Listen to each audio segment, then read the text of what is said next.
Hey. Great presentation, gentlemen. I think they deserve probably another round of applause, don't you think? I think so. So I'm going to ask a couple questions. If you guys have some questions, I'm going to stop kind of in the middle here and take some questions from all of you if we have some time. But really a common thread between both of your presentations was this sense that as marketeers, you've really been at that center point and tip of transformation. You've also been at the center of growth, and that's really been driving both strategies forward for both organizations. So I'm wondering if you could each share, how has your roles as senior marketers changed as you've become growth drivers and not necessarily just communications or brand drivers? Americo, maybe I'll start with you. Well, I think a deeper understanding of the business needs and an understanding also of the reality that surrounds us every day.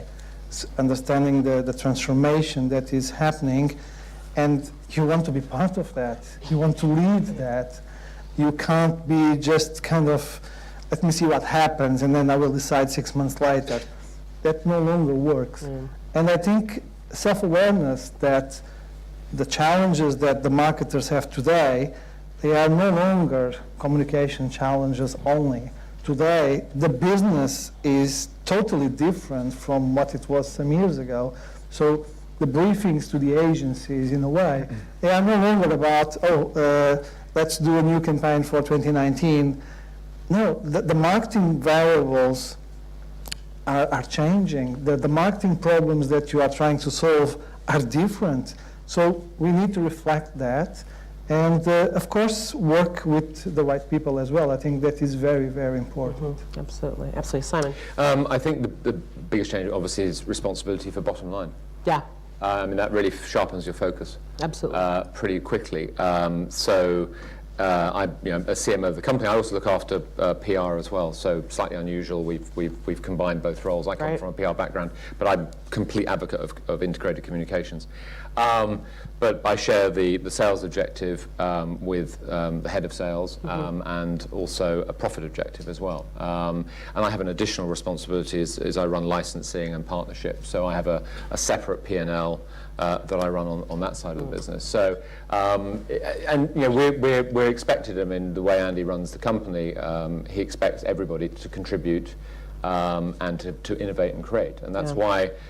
You know, it sounds hokey to say we're a startup, we're heavy like a startup. We genuinely are. I mean, and a lot of the projects that we do are, you know, we sort of, few of us get together, drink too much coffee and go, hey, let's do it, and there's a car. And that's really fun. I mean, there's a real coming to work and having fun. But the serious bit is that as CMO, I'm expected to make that, you know, to be part of the bottom line number. Exactly. Yeah, I love it.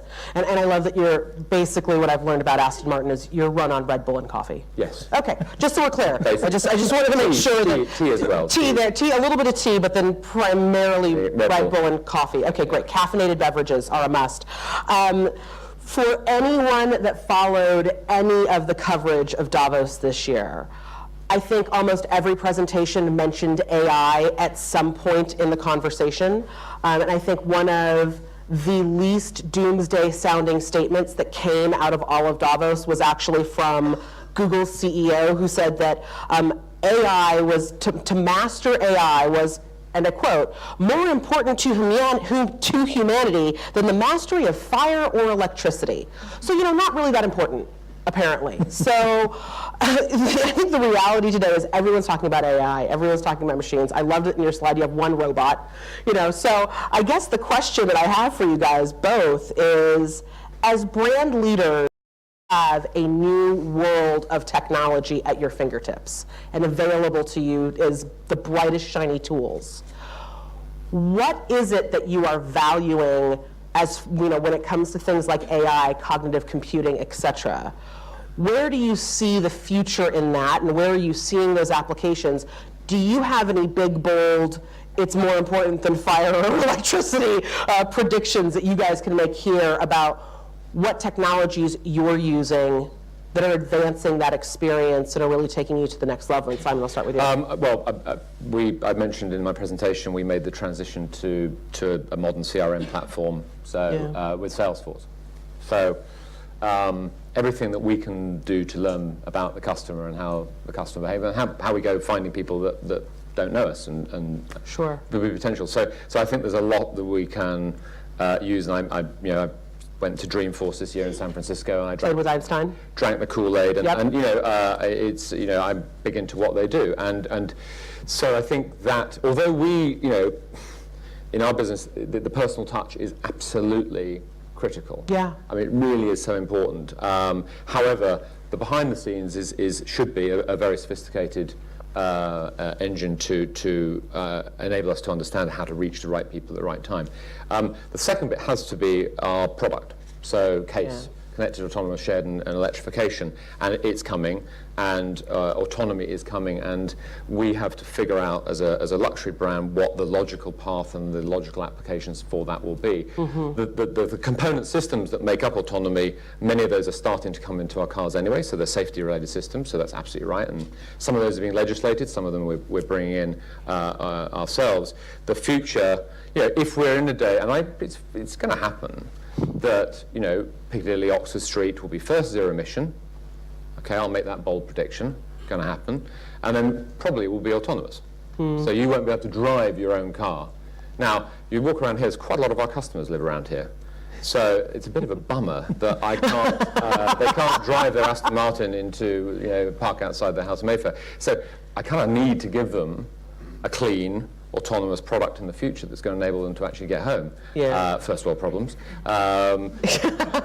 But I need to figure out how that's going to apply to our brand in the right way. Excellent, excellent.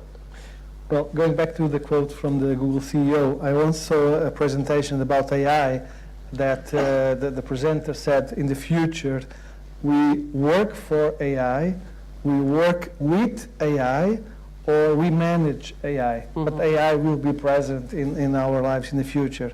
And if you think about the Uber driver today, he works for AI. That's what he does. So I prefer to look at it from a marketing perspective, and the way I use it more as amplified intelligence rather than artificial intelligence, because AI gives us that possibility for data processing, for CRM, the ability to manipulate data at a level that it was unthinkable in the past. So we have just started a project around marketing science with the Center for Amplified Intelligence, which is quite interesting, and that is all about AI and the ability for face recognition and an amount of data processing that is unthinkable. So that's very much the way we have been using it now. Love it. Love it. That's excellent. Excellent. Yeah, I know there are so many names out there. You can call them different things. I'm waiting for the day that we can come to a marketing event and actually see Sensei, Einstein, Watson, and Leonardo just duke it out in person, which will be awesome. Please let that happen someday. Listen, we have a few minutes. Anyone have any questions for these two gentlemen? Yep, we have. I just saw a couple hands go up right over in that corner. We have microphones right there. Oh, great. Can we get the handheld turned on? Nope.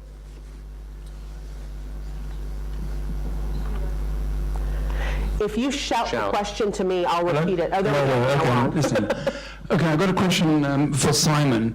Very interesting presentation. I'm a little concerned or perplexed about your decision to stretch the brand to cover property development. And I'm very intrigued about how a luxury brand is being stretched across a wide number of possible facings or associations. We've seen it with Ferrari in many different guises. And it seems you're following suit. So my question really is about brand stretch and brand limitation. Yeah, a lot of soul searching on that. So I think we start off with what does the brand represent, and I said the brand is centered around beauty. Do we have to restrict ourselves to just things on four wheels? And we said no, we don't. We shouldn't. There's no reason why we should only do cars. Our credibility, we have to earn it. The interesting situation we're in with luxury brands in general is that in Miami, for example, you can live in a Porsche apartment. So that's up and running. I think there's a Fendi one I think there's a Bulgari one, or maybe it's an Armani, I forget. think it's And then an Armani. Aston Martin Armani, yeah. In Knightsbridge, there's a Bulgari hotel. It's a very, very good debate, and I won't disclose all the categories that we've looked at and rejected, and there are some where we go, that ain't us, because how do we get our brand to make sense in that environment? All I can tell you is, come to Gaydon, we'll show you our brand, and we'll show you how we've translated our brand into the interior environment of a building. And we have an appetite for more of those. Where we argue we would be different to Ferrari, is Ferrari have taken a different licensing approach, where the Ferrari, I think they're, and this is publicly stated, they want everybody to have a little piece of Ferrari, right? So you can get Ferrari on everything. We produce merchandise, but we have a narrower focus, and we tend to then, we quite like the bigger projects where we can get more involved. I guess that's the net of it. The submarine we're getting involved, the boat we were very, very involved, the real estate we're involved. So there's a term called brand slap. Sure you've heard of it. Yep. That is probably our test of where we wouldn't go. We work with Jeremy, German Street's just over there, right? And so we work with Jeremy Hackett twice a year on the collections. So it's not just Hackett say, well, here's the next Aston Martin range. Marek, our Chief Creative Officer, sits down with Jeremy, and they look at what makes sense for the brand. So all I can say is your skepticism is natural, and we share it. All I can say is proof of the pudding is in the eating, so judge us on the results and buy an apartment in Miami. I'd be more skeptical about the Miami part versus the brand on the part, but that's just the American. It's fine. Michael Mashinsky, London Advertising. Question on giving customers the option for a vegan car. How do you dry the skin, and don't they object? No, you use Alcantara. We already built one. So it's a flip comment on what's a serious issue, which is personalisation. And you're right. But there are alternative materials. We're looking at wools and silks and other materials for our cars, which have got great properties. Wool is very warming and cooling, and we just have to. Again, it's the danger with a heritage. The danger with a heritage brand is that it weighs too heavily and it stops you being brave and innovative. And so doing electric cars, not only V12 cars, offering a vegan option, not just only doing leather. These are the things I think we have to do as a brand to move forward. Otherwise, we don't want the danger with the luxury. Am I clicking? Okay, sorry. Not an Aston Martin microphone. That didn't pass the slap test at all. That's right. Yeah, we didn't brand that one. We have to. Again, it goes back to the authenticity question. But what we like to do is try where we can to make. If someone comes with a special request for a product, we'd like to try and do it. Yeah. And people love it. They come into the factory, design it. Yeah. We probably have time for about one more. Oh gosh, I feel compelled to take David's question because it's David's show, but it's a very quick question. Okay, quick question. Which is, given how exciting and visual everything that you're doing at Aston Martin is, it's easy to imagine that you could create interactions on a broader level via 3D glasses and software and games and all that sort of stuff. Yes. Are you doing any of that, or is that just not luxury enough? No, it is. In fact, the new Vantage was the first car that we had VR on for customers when they came up. So we had private previews at Gaydon for the new Vantage. You come and see the car, and then we allowed you to imagine what your car would look like. So you fed in your spec on the interior, so you look at the leathers and the woods and so on and so forth, and you put on the VR and you can actually then look around and see your car. So absolutely. How we apply that to content is really interesting. So that's one of the benefits we think we have in tying up with Red Bull, not just the performance technology side, but the awesome machine that is Red Bull Media House and where they're going. And we are absolutely actively mining how they go about it. But I think they're an awesome brand. They really are.